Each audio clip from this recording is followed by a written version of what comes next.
Choice. Today is by December 3rd, 2021. The weather today? The weather today will be sunny and warm. Today's lunch choice is pork rib sandwich.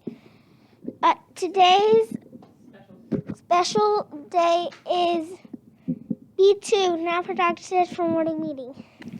Good morning and happy Friday. Today for our One School, One Book, we're going to read chapter 7, 8, and 8.5.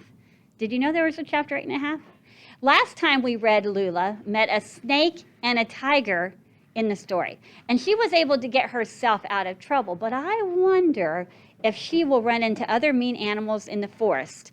Let's read to find out.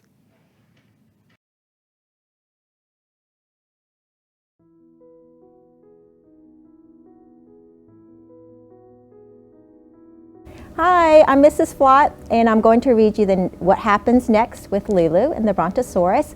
But to recap what Miss Taylor read last time, we left Lulu where she actually got out of the pickle of her attack from the slithering snake and the terrible tiger, and so she got out of that pickle, and so let's see if she gets into more trouble.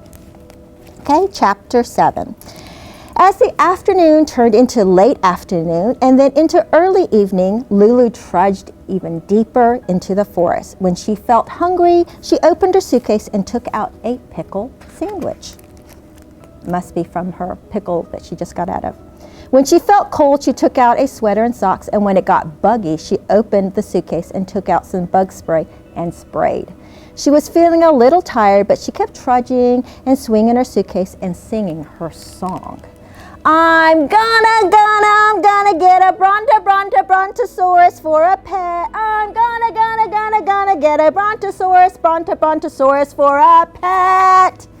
Now, a big black bear who liked listening to the music that insects made in the early evening couldn't hear the song because Lulu was louder. Plus, a lot of insects were deader because Lulu kept spraying them with her spray. This made him mad. Then madder than that. He growled a thunderous growl, and then he lumbered heavily down the forest path and stood on his two hind legs in front of Lulu. He said, "You're interrupting my favorite program." Please don't give me any argument. In my story, bears are allowed to have favorite programs. So I'm going to scratch you into pieces with my claws. Lulu glared at this big black bear and put her hands on her hips. "Nobody's scratching me," she told the bear. Then she jumped as high as she possibly could in the air. Then she landed as hard as she possibly could on his foot. The bear yelled, "Ow!" and went limping away as fast as a bear could limp with one stomped foot. And after shaking some broken bear toenails off the bottom of her bear stomping shoes, Lulu went trudging deeper into the forest. Chapter 8. Lulu was in the deepest, darkest, quietest part of the forest. It was getting quite late and she was getting quite tired.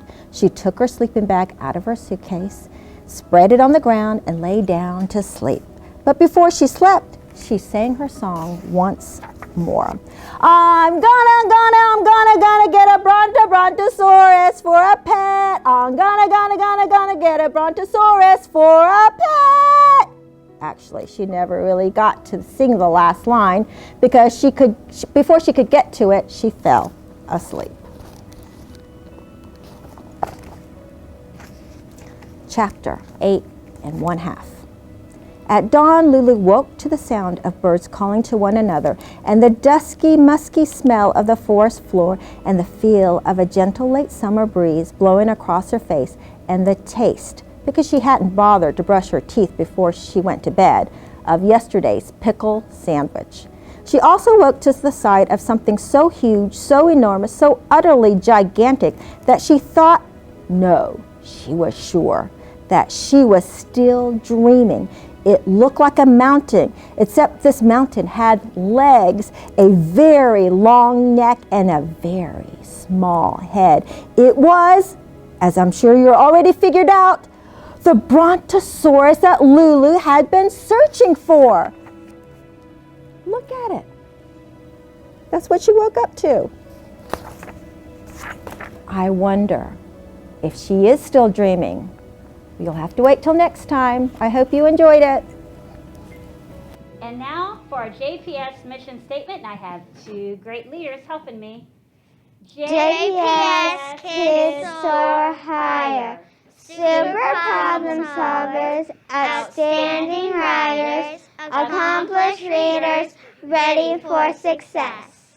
And now for our success equation. Hard work plus resiliency plus teamwork equals success. This joke was submitted by Miss Dr. Sharrett.